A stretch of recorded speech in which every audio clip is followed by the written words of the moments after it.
NBA trade deadline is here. Well, it's not here, it's a couple weeks away, but the couple weeks leading up, all the trades are about to go down. Things are already heating up. Some of the dominoes have already fallen. Siakam's been traded, OG's been traded, Rozier's been traded. Before any other trades go down, I want to officially get my predictions in for what I think is going to happen for the rest of this trade deadline. Now, I don't just want to talk about the DeJounte Murrays and the Brogdons of the world, the people that everybody are talking about, everybody knows is going to be on a different team come February 8th. I also want to talk about some wild cards. So those are going to be at the end of the video, and we're going to start off by going into each of the most hotly discussed trade pieces in the NBA. So before we get into this, you can see the sub count and the view count down there. You can see that I'm obviously not doing this as a full-time job. I don't have the means to watch, 8 NBA games a night and keep up with every single thing going on in the league. I would love to, and I try my best just as a fan, but I say all that to say there's going to be blind spots in my NBA knowledge. So if I ever say something or don't say something that you think I should say about your favorite player or your favorite team, don't take it as a slight. Just head down to the comment section, let me know, and I'd love to keep the discussion going on down there. Also, all these trades are independent of one another. I'm going to have teams that are involved in multiple trades here. That doesn't mean I think they're going to make both of the trades.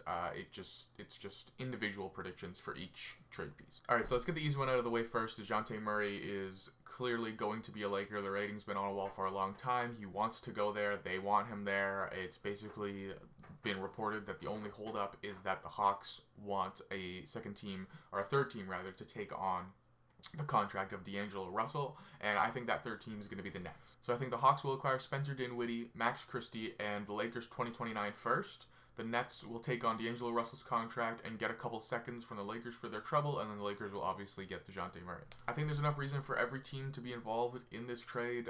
The Nets, it's simply just getting the couple of seconds. I don't think for them and their team construction, I don't think swapping D'Lo for Spencer Dinwiddie makes much of a difference. Spencer is playing a role where he's getting a lot of touches over there, and I think D'Lo can kind of just fit that same role. And I think for the Hawks, what they really need is a player back who can contribute without the ball in their hand. I think Dinwiddie is that, even though with the Nets right now he has the ball in his hand a lot. When he was with the Mavs and when he was with the Nets previously with D'Lo in that 2018-19 team before they blew it up to go get KD, Kyrie, and Harden, which worked out really well for them. He was operating a lot without the ball in his hand, just in catch and shoot situations and whatnot, and I think that alongside Trae Young, I think he's going to be an excellent fit there, even if he maybe isn't at the talent level of DeJounte Murray. I think the Hawks are going to see a lot more success with a guy like Spencer Dinwiddie simply because of that perfect fit. And as for Max Christie, I know a lot of people have been putting Jalen Hood-Schifino in this deal. I just think Jalen Hood-Schifino, again, is another player who, obviously he's not a star, so we haven't seen him with the ball in his hands as much as DeJounte Murray, but I do think he succeeds a little bit more with the ball in his hands, and I also don't think he's quite as good of a defender as Max Christie, and I think both of those aspects of Christie, the fact that he can operate without the ball in his hand and the fact that he is a pretty solid defender, are the two things that the Hawks are pretty much looking for when you have a guy like Trae Young who is A, a terrible defender, and B, needs the ball in his hand. You basically need to surround him with players who are the opposite, and I think both of these players do that. So that's my trade prediction for the DeJounte Murray trade, but for most of these trades, not all of them, but for most of these trades, I'm also going to have a trade that I would like to see happen, even if I don't think it's necessarily the one that's going to happen or super realistic. And for that, this trade is the one that got a little bit of smoke, then kind of died down, is DeJounte Murray back to the Spurs. In this trade, the Hawks would be getting Keldon Johnson, and they'd be getting their own 2025 first back, and the Spurs would obviously just be getting DeJounte Murray. The Spurs have, for whatever reason, been looking to get off Keldon Johnson's contract. I don't really understand why. Maybe it's just stuff we don't see behind the scenes. He doesn't mesh with the team very well.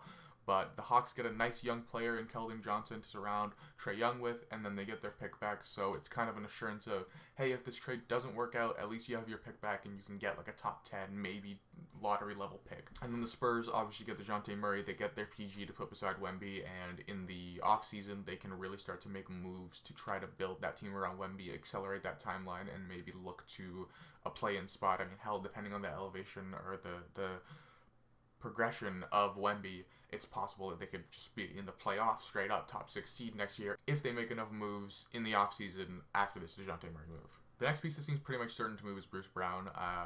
There's a lot of smoke with him going back to the Knicks, and that's exactly what I think is going to happen. I said back to the Knicks.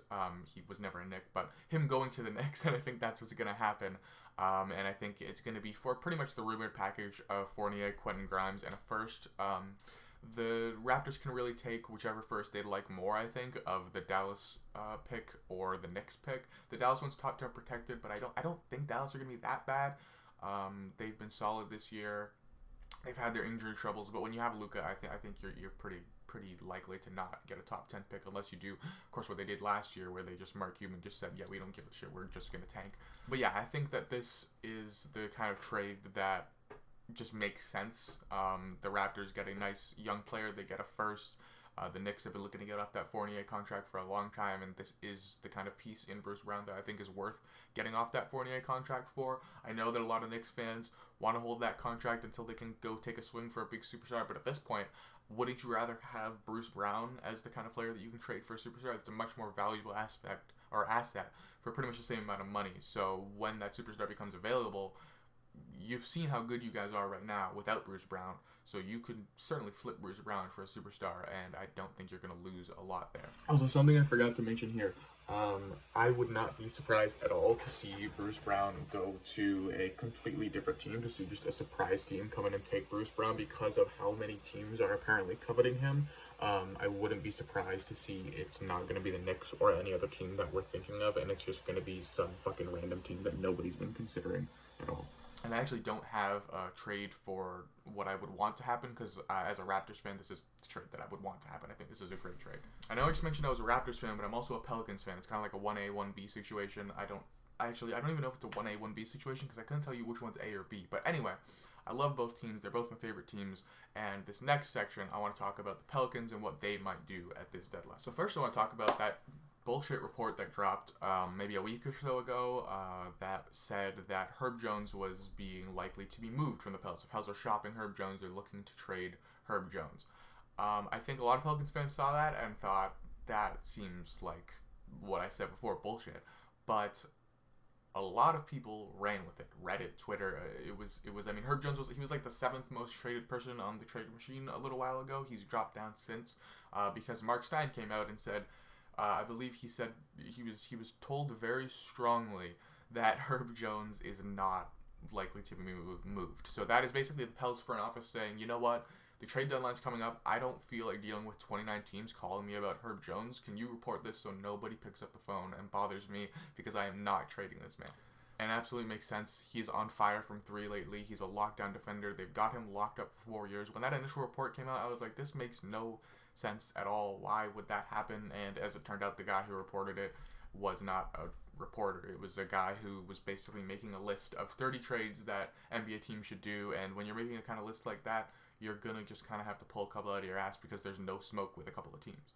Anyway, I say all that to say I actually don't think the Pels are going to make a move at the deadline. I think they're going to stand pat. I think they're looking very good right now. I think their core is really young. I think a lot of people are like, if they're not able to make this push, it's year 4 or is it year 5 of B.I. and Zion being together. I'm like, yeah, but like how much of that time did they actually play together with Zion and B.I.'s injury problems? I just think now that everybody's healthy, they've got Trey Murphy, they've got Herb Jones, they've got CJ, they got everybody there, knock on wood.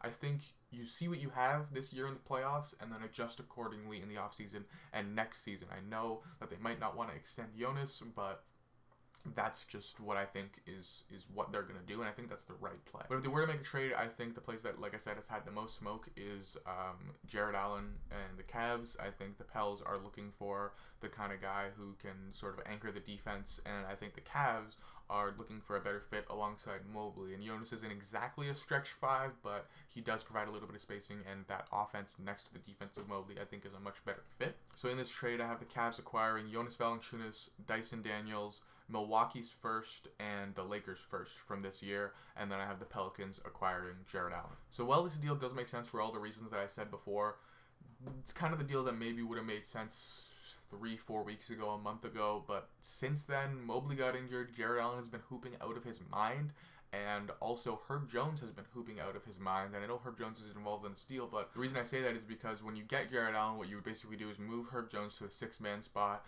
bring Trey Murphy into the starting lineup so you have that extra offensive punch, and then that kind of is just a better starting lineup with CJ, B.I., Zion, Trey, and Jarrett Allen. But the way Herb Jones has been playing lately, I think the Pelicans might just be content with keeping him in the starting lineup and running with what they have. A trade that I wouldn't mind seeing the Pelicans go for, though, if the Nets are open for business, is Nick Claxton. I think you can do it with less assets. I think you essentially send over the same package, except you can send just one first, or maybe I have here a lottery protected first. I don't even know if you need the second first if you're sending Jonas and Dyson their way, but if the Pels really want Nick Claxton, I think that this is a deal that would be reasonable to get it done. And I just think that Claxton's easier to get, and I think that the Nets would be more likely to move Claxton than right now the Cavs would be to move Allen. And the next player I have here is Malcolm Brogdon, and I have him going to the Lakers for the same package that DeJounte would get, which is D'Angelo Russell, Max Christie, and a first. I basically think if the Lakers can't land DeJounte, which I'm not really sure if they're going to be able to, I'm not really sure if the Nets or another team are going to be willing to facilitate to take on D'Lo's contract. And if that's the case and they aren't able to land DeJounte, I think Brogdon is basically probably second on their list after Rozier, maybe because he was already traded.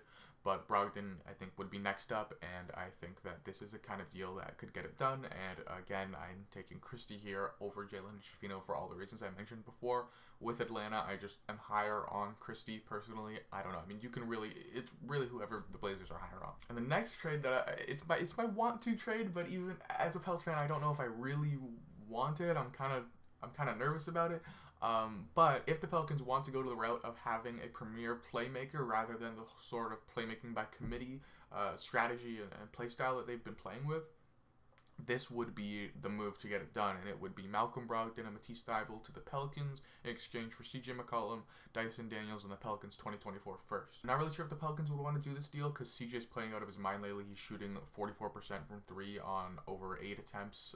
Brogdon's shooting, I think, 42% from 3 on only around 5 attempts. But at the same time, if you bring Brogdon in, you don't really need the same level of scoring punch as you have with CJ, because Brogdon's ability to find guys like Trey Murphy and Jordan Hawkins and even Jose and Herb Jones is going to be better than a guy like CJ, so maybe that is a trade-off that you don't mind taking if you're the Pelicans. But like I said, overall, I still do think the Pelicans are probably going to stand pat at this trade deadline, but I wouldn't mind seeing this move, and I wouldn't be super surprised to see it happen either. And at this point in the video, I just want to say, if you are enjoying what you are seeing and you'd like to see more, please consider clicking that subscribe button and clicking that like button and dropping down to the comments for some discussion. I'm always going to be down there. I'm always willing to talk basketball. You cannot shut me up about basketball. I love talking basketball. It's why I created this channel in the first place. The next player I have is Kyle Kuzma, and there's a lot of chatter around whether or not he's even going to be traded at all because the Wizards want 2 firsts for him. I guess they probably could get 2 firsts because you could get 2 lower quality firsts, lower value firsts, but I ultimately think the Wizards would be willing to part ways with him for just 1 first, and they can really embrace that tank that they're on and they're clearly going to be on for the next few years. And to facilitate that trade, I have him going to the Sixers. So the package is Batum, Robert Covington, and a 2024 first for Kuzma. The Sixers have the cap space to pull this off with just one of Batum or Covington, but I think they're going to want to maintain that cap space into the free agency to take a big swing, and so that's why they're including both of them in this deal. I think this is pretty much a perfect fit for Kuzma and the Sixers. Their current starting power forward is Nicholas Batum. That speaks for itself. And I think they just need more of a scoring punch in their starting lineup, and I think Kyle Kuzma provides exactly that, and I like him a lot more as a play finisher than a play starter, and he's been asked to be that on the Wizards because of the lack of depth that they have over there. He's really the number 1 option on pretty much every single night. So I think when he goes to the Sixers and he's going to have Embiid and Maxey next to him and he's going to be the 3rd option over there, him as a play finisher I think is going to be much more competent. There's going to be much less mistakes, and he's going to be able to flourish in a way that he hasn't been able to on the Wizards. Double dipping in the Wizards pool of talent here for Tyus Jones, another player that I think the Wizards feel like they could get a first for, maybe 2 seconds for. And in this deal, I have him going to the Orlando Magic in exchange for Markelle Fultz and a first in 2025 via Denver. I don't think Tyus Jones is going to get a really high-quality first, so I think that Denver first is perfectly fitting, especially when you're getting a promising young player in Markelle. I mean, obviously he's not 20 anymore, but he's still got room to grow, and in a different situation, who knows what he could become. But this trade's really for more for the Magic, obviously, than it is for the Wizards. The Magic have been sliding sliding. They've lost 12 of their last 19 games. They just got blown out by the Cavs. What they really need is a perimeter creator and a perimeter shot maker, and that's exactly what Tyus Jones is. He knocks down the three ball, and he is the best assist to turnover ratio in the league. I think that's kind of flown under the radar. Last year and the last couple of years as the backup on Memphis, he had that, and everybody was constantly talking about it. And I hadn't heard any noise. Obviously, I haven't been paying too close of attention to the Wizards and what they're doing because it's the Wizards. But I checked when I was making my notes for this video, and lo and behold, he is still leading the league in assists to turnover, even though he's the starter, and he's a starter on a bad team. He's a starter on a team with guys who don't know how to catch the ball when he passes it to them, so it's crazy that he is still leading the league in assists to turnover ratio, and I think having that on the Magic with Paolo, with Franz, with Wendell, I just think it's going to be an excellent fit over there, and I think it's really going to elevate the ceiling of this team in a way that I think a lot of people might not expect because Tyus Jones isn't that star player, but I think he's really going to be just the guy to kind of connect everything together and allow the Magic to maybe get back to somewhat, maybe not the level that they were at the start of the season because that was unsustainable, but closer to that level and closer to a level where they're a team that, okay, this team could really make some noise in the playoffs. You could see this team, giving the Bucks or the Celtics some problems, not necessarily winning the series, but giving them some problems if they end up in that 7-8 spot. Okay, so that's it for the hot trade topics that everybody else is talking about. Now I've just got a few wild cards in here. Some of these are more realistic than others. This first one is not, but I wanted to talk about it anyway. It is the trade that a lot of people were talking about earlier this season, but things have kind of happened since then that leads me to believe, and I think led everybody else to believe, that this deal does not seem like something that's going to ever come to fruition, at least not this season, and that is Lauri Markkanen going to the Thunder in exchange for Bertans, Josh Giddey, 3 first-round picks, and a second via Houston. I really think that this deal just won't happen. I think if you asked me at the start of the season, or maybe a couple weeks into the season when the Thunder got off to a hot start and the Jazz were bad, I would have said yes, the Thunder should cash in their chips, get Markkanen, and they're gonna just elevate themselves to contender status. But they haven't done any moves. They've just stood pat with their guys, and they're in contender status. They're the kind of team where you're like, you wouldn't be surprised to see them make it out of the West at this point, and they haven't made any moves. And I think that the Thunder and Sam Presti are just gonna, much like I was saying with the Pelicans before, they're kind of just gonna evaluate what they have in the postseason, in the playoffs, and then in the offseason make moves accordingly based on, if they don't win the title, based on, what went wrong. And the reason I don't think the Jazz make this deal is they're pretty good right now. I don't know if they're going to end up flipping the switch and go back to tank mode, and this is a deal that might help them go back to tank mode, but they are actually, I would say, understated. They're not pretty good right now. Their record is pretty good, but their quality of play over the last few weeks has been insane. I don't have the exact numbers, but they have just been on a heater. They've been beating the Bucks. They've just been beating everybody you put in front of them, except for the Pels last night. That was demolishing, but the Jazz have been too good. I don't think they're going to look to trade Lauri Markkanen right now, and I just don't really think the Thunder are going to make a big swing before they can see what they have in the playoffs. But if they do want to do that, I think this would be a really, really fun deal, and I think this would elevate OKC to the team where it's like, before it was like, maybe they could go to contender status with this deal, but this is like, might be the favorites to win it all. At the very least, might be the favorites to win the West. The lack of experience will have people putting the Bucks, the Celtics, the Nuggets over them maybe, but they're definitely going to be in real-life conversations if they were to make a big swing like this, as unrealistic as it may be. So if you notice, I didn't talk about Zach LaVine in the earlier part of the video, and that was because I really just don't see him being moved at this point. The talk around him has died down significantly.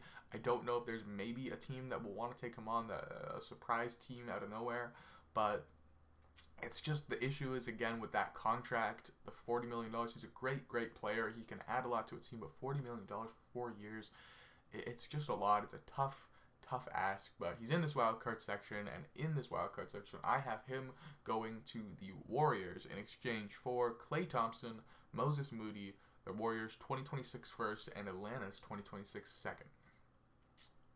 A couple reasons this is unrealistic, a couple reasons this is in the wildcard section, not in the main section of the video. Obviously, like I mentioned, I don't really know if Zach LaVine's going to end up being moved at all, But also, I'm not really sure the Warriors are willing to part with Clay, and the alternative you'd say, okay, then let it be Wiggins in this deal instead of Clay. But then the Warriors are going to definitely have to give up more draft capital because Wiggins is just a straight up negative asset, unless the Bulls are going to commit to tanking, in which case they wouldn't mind taking on a negative asset. But I don't think the Bulls are going to be a team that's going to want to bottom out. I think they're the kind of team that would like to trade, get a bunch of nice young players, and see what they can do with it. But I don't really know if the Warriors are going to be willing to part with Clay to get this deal done. And even if they do, I don't know. The Warriors system is so... You have to be really smart, and I'm not to slight Zach LaVine. I mean basketball smart, basketball IQ. I don't know if he is a cerebral enough player to fit in that Warriors system next to guys like Curry and Chris Paul.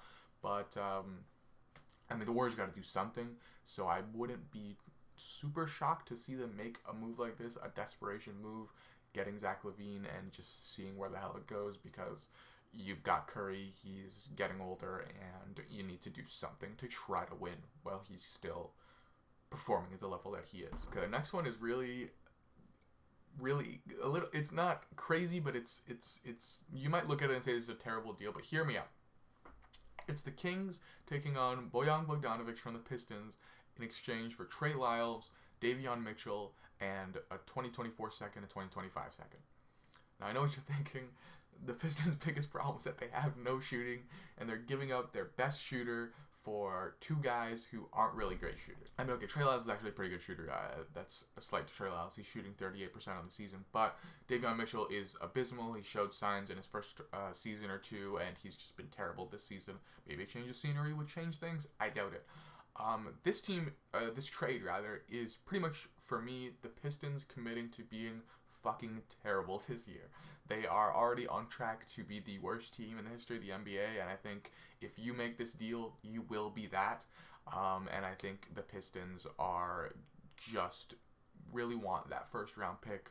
They can get Cody Williams, who is currently, a lot of people think he's going to be the number one overall, and I think that would add a lot to their team. And I think, why not just make this move and commit to being the worst team in NBA history, having zero shooting, and then, make moves in the offseason, draft well, make a couple trades, and see what you can do. And for the Kings, obviously, they need some more wing depth, and I think Bojan Bogdanovic adds that. I'm not sure exactly where he would slot in terms of the lineup, but he is an absolute sniper, and he is just a scorer that they can absolutely use over there on Sacramento. On to the last trade of the day, and it is a big one, so strap in. It is the Nets taking on Andrew Wiggins from the Warriors, Trey Lyles and Davion Mitchell from the Kings, and Moses Moody from the Warriors, as well as 2 first-round picks from the Warriors, a first-round pick from the Kings, and a second from the Warriors. The Warriors in this deal are going to get Mikal Bridges from the Nets, Kevin Huerter from the Kings, and the Kings are going to get Cam Johnson, Jonathan Kuminga, and 2 seconds from the Warriors. So as crazy as this deal sounds, this is obviously the Nets committing to blowing it up and being bad, which is something that they've kind of hinted around the league that they're not really looking to do. But that was also before the last couple weeks of abysmal, dreadful, dog shit basketball that they've been playing. So maybe they're going to change their tune a little bit come trade deadline. But I think if the Nets do want to blow this up, this is a deal where all 3 teams get what they want. The Kings get some more front court depth, which is exactly what they need. They bolster their front court with Cam Johnson and Jonathan Kuminga, and they also get a couple seconds for their trouble for sending that first out to the Nets. Or excuse me, not for sending the first, for sending Kevin Huerter to the Kings is why they're getting these 2 seconds. And as for the Warriors, obviously they need to make a big swing, and I think Mikal and Kevin Huerter do that. I think the Warriors look completely different if you add Mikal and Kevin Huerter to that, and I think giving up the 2 firsts and the second is a very risky move for them, of course. And the reason you might think that the 2 firsts and a second is a lot, but it's really because they're sending Andrew Wiggins rather than Klay Thompson. With Klay Thompson, the money doesn't work. With Andrew Wiggins, it does. But the thing is, like I said, Andrew Wiggins is a complete negative asset, and he's locked up for 4 years. So you're going to need to give a little bit more when you're giving an asset like that. And I think that the 2 firsts and a second is fair in that sense. Like I said, this is a deal that I love. I think it's a deal where every team gets exactly what they need. It really pushes the Warriors and the Kings into, okay, we can actually make some noise in the playoffs. And the Nets get a really, really nice start to their rebuild with 3 firsts, 2 of which they actually look like there's a good chance to be good. I mean, the Warriors, who knows what's going to happen with them, especially in 2027. But yeah, they get three firsts and a second and a couple of really nice young players.